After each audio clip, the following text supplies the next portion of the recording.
ఏమిటి అంత హడావుడిగా పరిగెత్తుకొస్తున్నావు? ఏమిటి సంగతి? బాబాయ్ తోటలో ఉన్నాడు. తోటలో ఉంటే నాకే, ఏట్లో ఉంటే నాకే. అది కాదు పిన్ని, తోటలో బాబాయ్ ఒక్కడే లేడు, మరో అమ్మాయితో కాదు. ఏమిటా నువ్వు అనేది? మీ బాబాయ్ మరో దాంతో కులుకుతున్నాడా? అవును, కబుర్లు నవ్వులు. కావాలంటే నువ్వే వెళ్ళి చూసుకో. ఓహో, అంతవరకు వచ్చిందన్నమాట. పద. ఇంకో దాన్ని తీసుకొని కబుర్లు నవ్వులునా? నాకు తెలియకుండా దాంతో దీంతో కులుగుదా అనుకుంటున్నాడా? చెప్తా.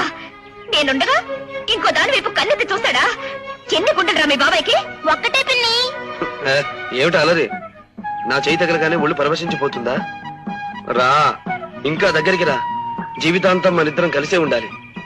కాసేపు గదరకమ్మా, నా బంగారానివి కదూ. ఇదిగో చూడు, నీ కోసం నుంచి ముమ్మలు తెచ్చాను. మావ కూతుర్ని నేను బ్రతికుండగా నువ్వు ఇంకొక దానికి మువ్వలు కొని సరసాలా? చెప్తా, పదరా.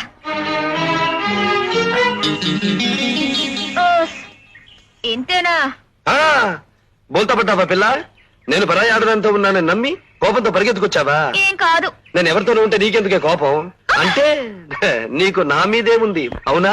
వంకాయ పులుసుంది. మామ కూతురా, బుచ్చమ్మా.